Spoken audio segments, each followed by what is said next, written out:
Why do we have a circulatory system? Basically, we are a multicellular organism. All of the cells in our bodies need oxygen and nutrients to survive and do their work. In simple one-celled organisms like the amoeba or paramecium, this is accomplished through a process called diffusion. Diffusion is simply the random movement of molecules from a region of higher concentration to one of lower concentration. Using diffusion, these one-celled organisms can easily exchange respiratory gases, food, and waste materials with the environment through their cell walls. But diffusion only works well over short distances. Large multicellular organisms like human beings need a rapid delivery system to bring the molecules of oxygen and nutrients close enough to each of our cells for the diffusion process to work. And that's the role of the circulatory system. The circulatory system consists of blood contained in a network of vessels called the vascular system that's connected to a pump, the heart. The left side of the heart receives oxygenated blood from the lungs and pumps it to cells and tissues throughout the body. The blood then returns to the right side of the heart. This is called the systemic circuit.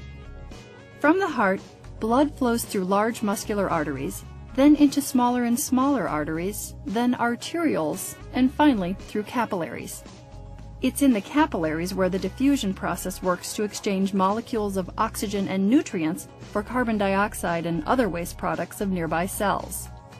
After leaving the capillaries, blood is collected into venules, the smallest of the veins, then into veins of increasing size until it reaches the heart. The right side of the heart receives blood returning from the tissues and pumps it toward the lungs. In the lung capillaries, carbon dioxide diffuses through vessel walls into tiny air sacs called alveoli and is exhaled. Oxygen diffuses in the opposite direction and is taken up by red blood cells. This oxygenated blood then returns to the heart, completing the pulmonary circuit. In both the pulmonary and systemic circuits, arteries carry blood away from the heart and veins bring it toward the heart.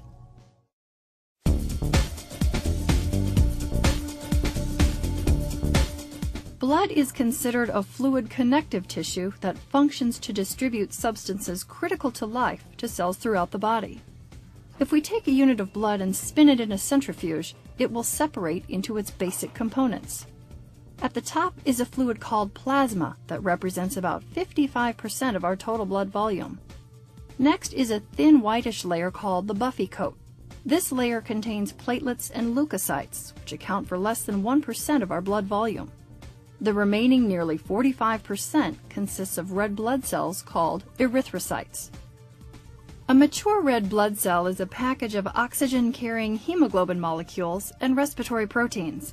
Its biconcave shape provides a larger surface area for oxygen diffusion and allows it to fold and squeeze through small capillaries.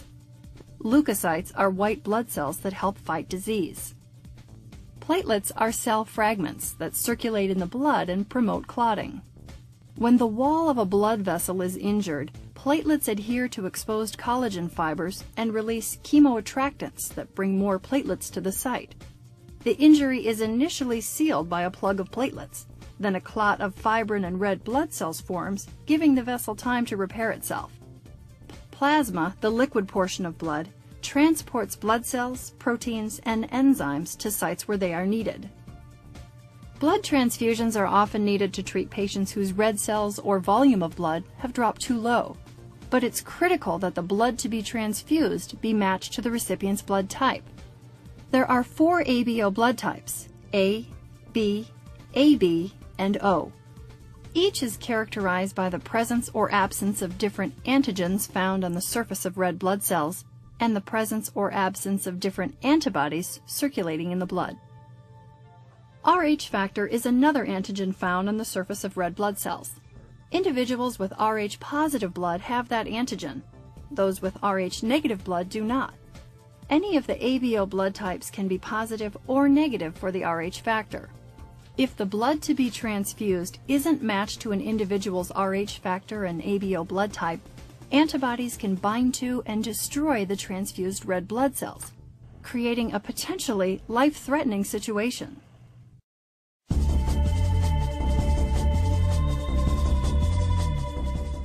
Red blood cells are packed with hemoglobin, an iron-containing protein molecule that transports oxygen. Each red blood cell is estimated to hold about 280 million hemoglobin molecules. And each hemoglobin molecule can bind up to 4 oxygen molecules. Affinity is the term used to describe hemoglobin's ability to bind oxygen. Once one molecule of oxygen is bound, it's easier for hemoglobin to bind others. This is called cooperative binding. Capillaries deliver oxygen and nutrients close enough to individual cells for the diffusion process to work. Outside the capillary, cells are at rest, and so they don't require much oxygen. Oxygen partial pressure there is at about 40 millimeters of mercury, only slightly lower than it is inside the capillary. Hemoglobin molecules react accordingly, releasing only one of their 4 molecules of oxygen. When a person is active, cellular respiration increases. More oxygen is used to make energy. As a result, there is an oxygen deficiency in these tissues, and the partial pressure of oxygen falls. A typical partial oxygen pressure in this situation is about 20 millimeters of mercury, which would be substantially lower than within the capillary. Hemoglobin responds to this situation by losing its affinity for oxygen and releasing about 3/4 of its load. These oxygen molecules diffuse out through the capillary walls and into the tissue cells. Also, the concentration or partial pressure of carbon dioxide, a waste product of cellular respiration, has increased in the tissues outside the capillary. This increases hemoglobin's affinity for CO2 molecules, and it binds them in place of the oxygen it's given up. The red cells leave the capillaries and travel through a series of venules and veins back to the heart, completing the systemic circuit. From the heart, the deoxygenated blood is pumped to the lungs. In the lung capillaries, hemoglobin loses its affinity for carbon dioxide, allowing the CO2 molecules to diffuse into the lungs. This happens because the partial pressure of carbon dioxide in the lung is lower than it is in the capillary. At the same time, partial oxygen pressure in the lungs is significantly higher than in the capillary. This pushes oxygen molecules to diffuse from the lung to the capillary where hemoglobin binds them. From the lungs, the oxygenated blood returns to the heart, where it will be pumped again throughout the body to supply tissues with the oxygen they need. Circulatory system and the human heart. In this video, we will learn about heart. The heart is an organ which beats continuously to be able to pump for the transport of blood, which carries other substances with it. As long as a person lives, the heart works like a pump non-stop. The heart is located at the chest cavity with its lower ribs slightly tilted towards the left. The heart is typically the size of a fist. There are 4 chambers in the heart. The 2 upper chambers are known as the atria or the atrial, and the 2 lower chambers, ventricles. The partition between the chambers helps to avoid mixing up of the blood rich in oxygen and the blood which is rich in carbon dioxide. The blood flows from the heart to the lungs and then back to the heart, from where it is pumped to the rest of the body. They carry oxygen and carbon dioxide. Humans can live for weeks without food and for days without water, but will die in a few minutes if deprived of oxygen necessary for cell metabolism. Every cell in your body needs oxygen to live. Brain cells, bone cells, muscle cells, all must have oxygen. Respiration brings oxygen to the body and cells out another gas, carbon dioxide, as a waste product.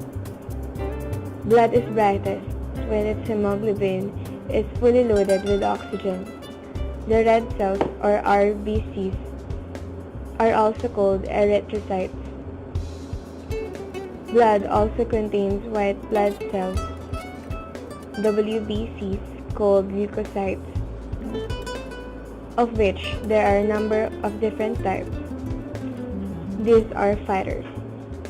They kill germs and help you to stay strong and healthy. Platelets are the third kind of blood cells. They help to form clots and stop bleeding. These are cold formed elements, and they circulate in the blood's liquid component, blood plasma. Blood plasma is about 90% water, and the other 10% is protein, fat, glucose, and waste materials. Red blood cells live for 100 to 125 days. They are then filtered out of the bloodstream by the spleen or liver. White blood cells live from 6 to 9 days. How does the human heart work? About the size of your fist, the human heart is the most important muscle in the body. It can beat more than 1,000 times a day, pumping about 2,000 gallons of blood through a 60,000-mile network of vessels in the body. The human heart is made up of 4 chambers: the right atrium, the right ventricle, the left atrium, and the left ventricle. The right side of the heart receives blood that is low in oxygen from veins all over the body. It then pumps the blood through the pulmonary arteries into the lungs where it will become deoxygenated. The left side of the heart receives oxygen-rich blood from the lower lungs. Then it pumps the blood through the aorta back at the rest of the body through a complex network of arteries, arterioles, and capillaries. While blood is circulating through the body, it delivers oxygen and nutrients through tissues through capillaries, and at the same time picks up carbon dioxide and other waste materials. The veins return the deoxygenated blood to the atrium, and the cycle begins again. How do heart's valves work? The heart has 4 valves. Each valve is like one-way door that keeps the heart and the blood flowing at the same direction. The valves are made up of 2 or more small but strong flaps of tissues called leaflets. Leaflets open to allow blood to flow through the valve and close to prevent the blood from flowing backward. The opening and closing of the valve is controlled by the blood pressure changes within each heart chamber. The tricuspid valve is positioned in the heart's right side between the right atrium and the right ventricle.